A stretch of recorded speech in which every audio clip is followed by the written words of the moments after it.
1절에서 7절에 있는 말씀입니다. 누가복음 15장 1절에서 7절에 있는 말씀, 오늘 우리에게 주신 하나님의 말씀, 우리 함께 누가복음 15장 1절에서 7절 말씀 한 목소리로 받들어 읽겠습니다. 모든 세리와 죄인들이 말씀을 들으러 가까이 나아오니 바리새인들과 서기관들이 수군거려 이르되 이 사람이 죄인을 영접하고 음식을 같이 먹는다 하더라.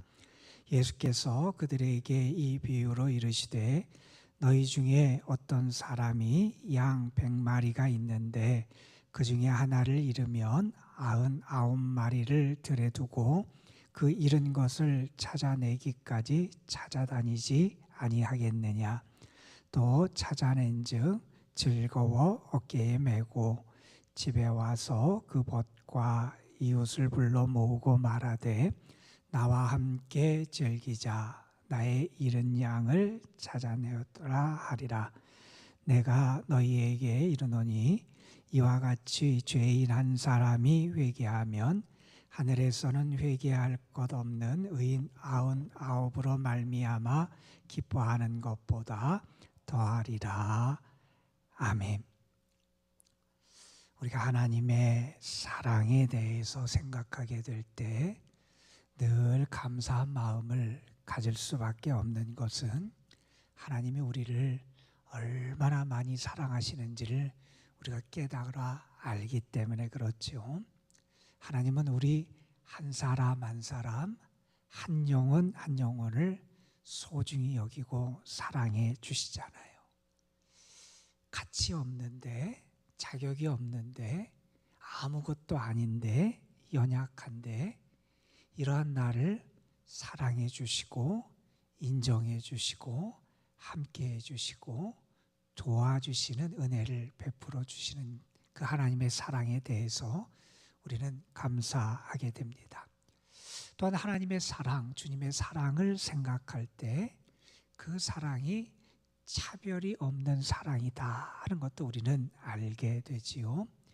주님은 모든 사람을 사랑하시고 누구나 은혜 받을 수 있도록 사랑으로 감싸 안아주시고 우리를 받아주시는 분이 우리 하나님이시잖아요. 하나님의 사랑은 넓습니다. 하나님의 사랑은 포괄적인 그러한 사랑이다 하는 것을 우리는 잘 알고 우리가 경험하고 있지요. 만약에 하나님이 어떤 제한을 두고 어떤 자격이 있는 사람만 사랑하신다 그러면 아마 우리 중에 하나님의 사랑을 받을 수 있는 사람은 그렇게 많지 않을 겁니다. 하나님이 그 사랑의 폭을 넓히시고 사랑의 품을 여시고 오늘도 우리를 사랑해 주신다 하는 것은 우리에게 큰 감사의 이유가 됩니다. 또한 우리가 하나님의 사랑을 생각할 때 이러한 사랑을 우리가 떠올릴 수 있습니다. 하나님은 우리를 포기하지 않고 사랑해 주신다 하는 거지요. 예수님은 그런 말씀을 하셨습니다. 내가 의인을 부르러 온 게 아니다. 그렇게 말씀하시면서 죄인을 불러 회개시키기 위해서 오셨다 그러고 그럴 때 주님의 기쁨이 크다 이런 말씀을 하셨어요. 세상에서는 죄인은 포기하는 사람이에요. 죄인은 배제하는 사람이에요. 죄인은 이제 가능성이 없다고 사람들이 내버리고 내치는 대상이 죄인이에요. 그런데 하나님은 그러한 죄인을 포기하지 않고 그들이 돌이켜 회개해서 하나님의 자녀가 되고 하나님의 은혜를 받을 수 있도록 우리를 포기하지 않고 사랑해 주신다 하는 거죠. 우리가 하나님의 사랑에 대해서 묘사하려면 우리의 모든 것을 가지고 표현해도 부족할 만큼 하늘을 두루마리 삼고 바다를 먹물 삼아서 표현해도 다 할 수 없다고 하는 우리 찬송처럼 우리가 다 표현하고 기록할 수 없는 게 하나님의 사랑일 겁니다. 성경에서 하나님에 대해서 그리고 하나님의 사랑과 하나님의 성품에 대해서 아주 분명하게 우리에게 보여주는 말씀 가운데 하나가 이 누가복음 15장의 말씀이에요. 이 누가복음 15장에 있는 말씀은 하나님이 어떠한 분인지, 그분의 사랑이 얼마나 큰지, 그분이 우리를 어떤 사랑으로 대해 주시는지, 우리가 과연 사랑받을 만한 사람인지, 그 하나님의 사랑에 대해서 우리가 깊이 묵상하고 또한 그래서 우리가 감사할 수밖에 없는 그러한 내용을 우리에게 소개해 주는 게 누가복음 15장에 등장하는 말씀들이지요. 우리가 잘 아는 예수님의 비유가, 세 가지 비유가 이 누가복음 15장에 등장합니다. 잃어버린 아들, 잃어버린 드라크마 동전의 비유, 그리고 잃어버린 아들에 대한 비유, 우리가 흔히 이렇게 말합니다. 그런데 가만 보면 이 비유들은 이러한 명칭을 가지고 표현하기는 뭔가 부족한 것 같아요. 그냥 잃어버린 양, 잃어버린 동전, 잃어버린 아들에 대한 비유가 아니라 그 잃어버렸던 것을 되찾는 것에 대한 비유잖아요. 그래서 어떤 분은 여기에 등장하는 이 세 비유를 세 가지의 되찾음의 비유다 이렇게 표현하기도 합니다. 되찾은 양, 되찾은 동전 드라크마, 되찾은 아들. 이 하나님의 그 사랑이 이 세 가지의 비유를 통해서 우리에게 분명하게 보여주게 되는데, 오늘 우리는 1절부터 7절에 등장하는 첫 번째 비유와 관한 말씀을 우리가 함께 읽었습니다. 오늘 말씀에 보면 1절, 2절에 예수님께서 이 비유의 말씀을 하시게 된 계기, 동기가 여기 언급이 되지요. 1절에 보면 세리와 죄인들이 예수님 가까이 모여듭니다. 그때 예수님이 뭐라고 했냐면 식탁에서 식사를 하고 계셨어요. 다시 말해서 세리와 죄인들이 예수님 곁에 말씀을 들으러 오고 예수님과 함께 식사하러 이렇게 모여들고 예수님 곁에 왔습니다. 그런데 이 모습을 보고 있던 2절의 바리새인들과 서기관들이 수군거리기 시작합니다. 그들이 수군거리면서 불만을 토로하고 비판을 하기 시작하는 거예요. 그들이 왜 이런 얘기를 하냐? 그들 생각에는 예수님이란 분, 그분은 뛰어난 분이고 위대한 지도자고 뛰어난 신앙인이고, 만약에 예수님이 그런 분이라 그러면 예수님은 분명히 알아야 된다는 거예요. 그들 입장에서는 식탁에 나올 수 있는 자격이 누구에게 있고, 함께 식사 이 자리에 나올 수 있는 사람이 누구고, 그러려면 어떤 절차를 거쳐야 되는지 예수님이 분명히 알아야 되고 그 기준을 정확하게 적용해야 된다고 그들은 생각한 거예요. 예수님은 위대한 분이고 뛰어난 분이고 존경받는 그러한 분이라면 그분은 분명히 누가 이 식탁 교제를 함께 할 수 있고 그러려면 어떻게 해야 되는지 분명히 알고 그것을 엄격하게 적용해야 예수님이 훌륭한 신앙인이다, 그렇게 그들이 생각하고 있었는데, 그들이 생각하기에 자격 없는 사람들이 함께하고 있다는 겁니다. 그래서 그들은 불만을 토로하며 수군거리기를 시작하고 있는 거지요. 그들은 이런 거지요. 일정한 자격이 돼야 된다는 겁니다. 다시 말해서 어느 정도의 경건한 사람, 거룩한 사람, 의로운 사람, 깨끗한 사람, 이 사람이 함께 할 수 있다, 이렇게 생각하고 있는 거지요. 여러분, 그래야 식탁에 와서 함께 식사할 수 있다고, 그래야 함께 교제할 수 있다고 생각을 하고 있던 겁니다.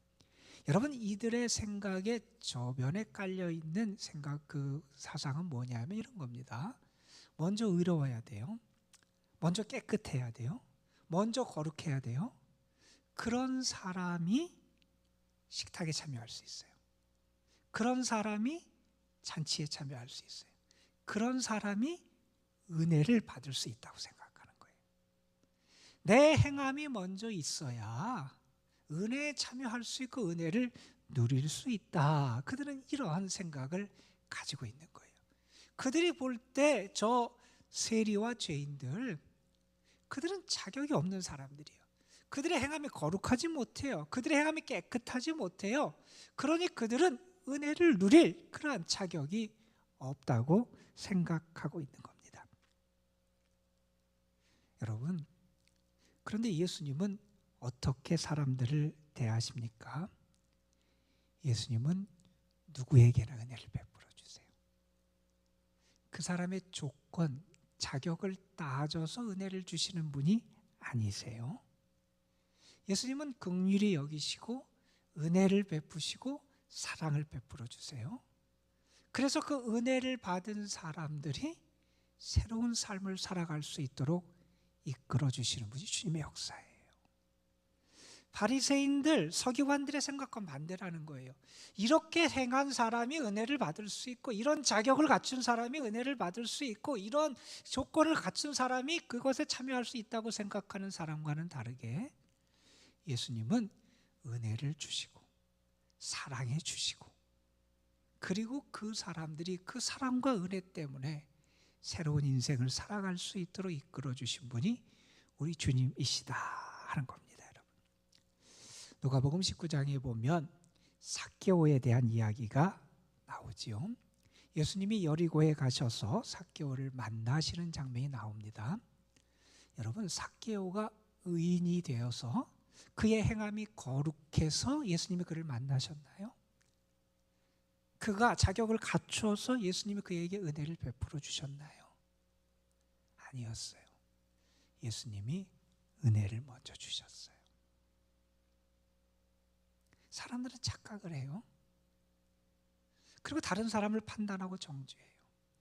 여기 등장하는 바리새인들과 서기관들은 나는 의인이라고 생각하는 겁니다. 나는 자격을 갖췄다고 생각하는 겁니다.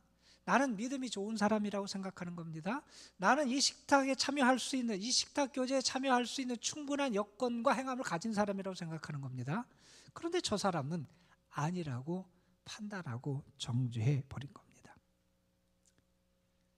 바리새인들, 서기관들은 이러한 예수님의 마음도 몰랐고, 먼저 은혜를 받아야 새로워질 수 있고, 주님은 그러한 조건과 자격을 따지지 않고 은혜를 베풀어 주시는 분임을 알지 못해서 그들이 원망하고 비판하고 있는 거지요.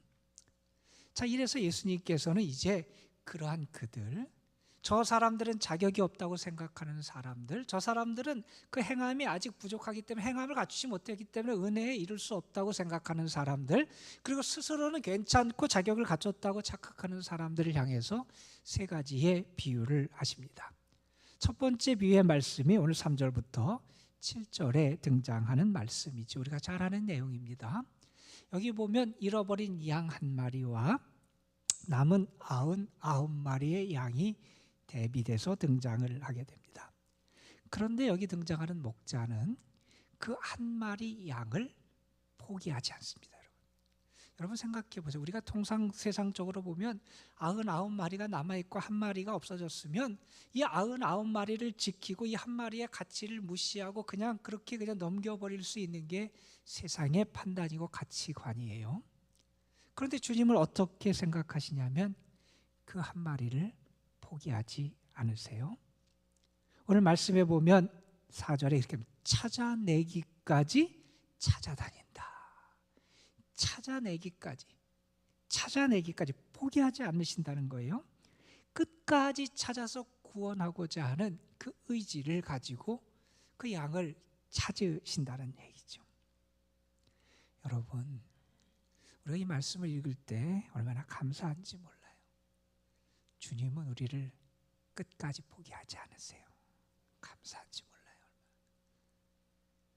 예수님을 따르던 제자였던 베드로가 예수님을 부인하지요. 예수님을 부인하고 예수님을 저주까지 했던 베드로. 그런데 부활의 주님은 그를 찾아가셨어요. 다시 불러주셨어요. 다시 세워주셨어요. 우리 같으면 어떻게 그럴 수 있냐고 책망하고 나무라고 외면하고 져버릴 텐데, 주님은 그 베드로를 다시 회복시켜 주셨어요. 포기하지 않으셨어요. 존 해밀턴이라고 하는 존경받는 그런 목사님이 계셨어요.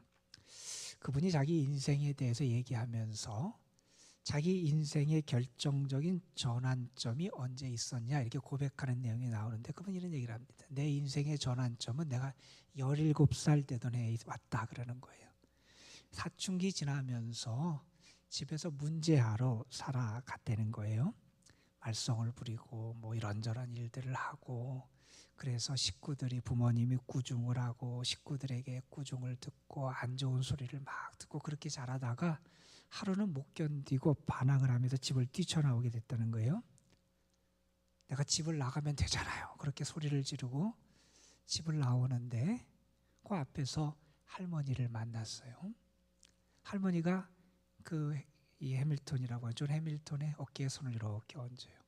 할머니에게도 불만을 토로하고 안 좋은 소리들을 막 하고 떠나려는데 할머니가 그 존에게 이런 말을 하시더라는 거예요. 나는 너를 믿는다. 이 한마디를 하시더라는 거예요. 그 말이 그 사람의 인생을 바꿨다고 그렇게 고백을 하더라고요. 여러분, 하나님은 우리를 버리지 않으세요. 우리를 포기하지 않고 찾고 찾아주시는 분이 하나님이시고, 다시 회복시키시고 되찾게 이끌어주시는 분이 우리 주님이시다는 겁니다. 그 사랑을 우리는 받고 살아가는 사람이라는 거예요. 그래서 감사하죠, 여러분. 여기 보면 잃어버린 자 그 한 사람, 한 영혼에 대한 주님의 사랑과 관심이 얼마나 큰지 몰라요. 예수님은 잃어버린 자를 찾아 구원하기 위해서 이 땅에 오셨다 그랬잖아요. 여러분, 왜 잃어버린 자를 그렇게 찾고 잃어버린 자에게 관심을 갖습니까? 돌봐줘야 되는 대상이니까. 사랑해줘야 되는 대상이니까. 잃어버린 양이니까 더 사랑하고 찾아가고 구원해 주시는 거지요. 자녀를 많이 둔 어머니가 계셨어요. 예전에는 뭐 자녀를 많이 뒀잖아요. 이분도 아마 자녀가 거의 10분 가까이 예전에 살던 분인데 10분 가까이 자녀를 둔 어머니인데 이런 질문을 받았더라는 거예요. 자녀들이 많은데 자녀 중에 누구를 제일 사랑하십니까? 이런 질문을 받았다는 거예요. 여러분, 자녀들이 여러분이 두신 분들 한번 생각해 보세요. 누구를 제일 사랑하십니까? 이런 질문을 받았을 때 여러분은 뭐라고 대답하실지 한번 생각해 보세요. 그 어머니가 이렇게 대답을 하셨다는 거예요. 병이 난 아이가 있으면 그 아이가 건강을 회복할 때까지 가장 사랑하지요.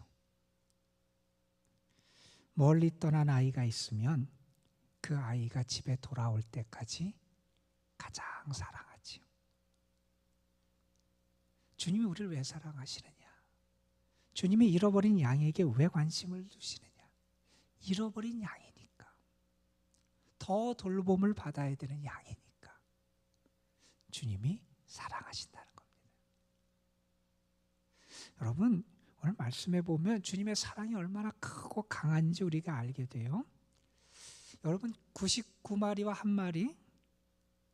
근데 예수님은, 그 주님은, 이 목자는 이 한 마리 양을 전부의 양, 그래서 감사한 겁니다, 여러분. 오늘 저는 그 사랑이 여러분에게 있음을 여러분이 꼭 잊지 않고 기억하고 경험할 수 있었으면 좋겠어요, 여러분. 이 위의 말씀을 우리에게 많은 내용을, 목자가 기뻐하는 내용도 우리에게 전합니다. 목자가 무엇을 기뻐합니까? 양을 찾은 것을 기뻐합니다. 잃어버렸던 양을 회복한 것을 기뻐합니다. 우리가 하나님을 어떻게 기쁘시게 할 수 있습니까? 마찬가지죠. 잃어버린 영혼이 하나님께 돌아올 때 하나님이 기뻐하시죠. 내가 성공하는 것을 통해서, 내가 많은 돈을 가진 것을 통해서 내가 뭐 뛰어난 뭘 해서 하나님을 기쁘시게 하는 게 아니라는 겁니다. 하나님이 정말 기뻐하시는 일이 있다는 겁니다. 오늘 이 비유의 말씀, 우리가 잘 아는 말씀이지만 저는 이 말씀을 통해서 잃어버린 영혼인 우리를, 죄인인 우리를 주님이 사랑하셨고 사랑하시고 지금도 세상의 전부인 것처럼 나를 사랑하신다는 사실을 여러분이 기억하셨으면 좋겠고, 그 사랑을 경험하면서 여러분이 감사하며 올 하루를 주의 은혜와 기쁨 가운데 살아가시기를 간절히 소망합니다. 그리고 여러분도 잃은 것을 찾는 기쁨도 함께 누리는 하루가 되시기를 주님의 이름으로 축복합니다. 기도하시겠습니다. 감사헌금 양재용 장문희 권사가정, 감사헌금 김미애 권사 하나님 앞에 올려드립니다. 아버지 하나님, 하나님의 무한한 사랑, 그 사랑을 오늘 우리가 함께 기억하고 묵상할 수 있도록 인도해 주심에 감사를 드립니다. 세상 그 어떤 존재와 비교해도 아무것도 아닌 우리, 자격도 없고 가치도 없는 우리, 연약하고 부족한 우리들인데, 그러한 우리를 하나님은 세상 그 모든 것보다 더 소중히 여겨주시고 세상에 나 혼자밖에 없는 것처럼 우리를 사랑해 주시고 나의 모든 것을 받아주시며 오늘도 먼저 우리에게 은혜를 주셔서 주의 사랑받고 은혜 받은 자로 하나님의 은혜 가운데 새 삶을 살아갈 수 있도록 기회를 주시고 인도하시고 역사하여 주심을 다시 한번 깨닫게 하시니 감사합니다. 하나님, 오늘 하루의 삶을 살아가면서 내가 그 놀라운 사랑을 받고 지금도 살아가고 있는 존재임을 저희들이 꼭 기억하게 하여 주시고 그 사랑 때문에 행복해하게 하시고 그 사랑으로 인하여 기뻐하게 하시고 그 사랑을 의지해 모든 것을 이겨낼 수 있는 저희들이 되게 하여 주시옵소서. 우리는 죄인이고 우리는 잃어버린 영혼인데 내가 혹시 무언가 된 것처럼 착각하고 있지는 않은지 우리 자신을 바라보게 하시고 자격 없고 연약하고 죄인된 우리를 사랑하신 그 놀라우신 사랑에 다시 한번 우리 자신을 굴복시킬 수 있도록 그 사랑 때문에 살아가는 존재임을 고백하며 감사할 수 있도록 인도하여 주옵소서. 주님을 따라가는 사람들, 사랑받는 자임을 잊지 않게 하시고 오늘도 그 사랑 안에 거하는 은혜를 풍성하게 누리게 하여 주옵소서. 오늘도 하나님 앞에 드려진 감사의 예물이 있습니다. 주님 받으시고 귀한 가정들의 삶에 하나님이 함께 하시는 증거를 나타내 주시고 주의 사랑과 은혜로 그 삶을 채워 주옵소서. 우리가 오늘도 하나님 앞에 기도합니다. 제목을 정해서 또한 간절한 소망을 담아서 또한 하나님의 뜻을 구하며 하나님 앞에 기도할 때 분명히 하나님께서 하늘 문을 여시고 오늘도 응답하시고 우리를 도우시고 이끌어 주실 줄 믿습니다. 기도하며 하늘의 은혜를 누리게 하시고 기도하며 잃었던 능력을 회복하게 하시고 기도하며 참된 평안을 누리는 저희 모두가 되게 하여 주옵소서. 성령께서 우리와 함께 하시고 오늘도 우리를 이끌어 주실 줄 믿사옵고 우리 구주 예수 그리스도의 이름으로 기도드리옵나이다. 아멘.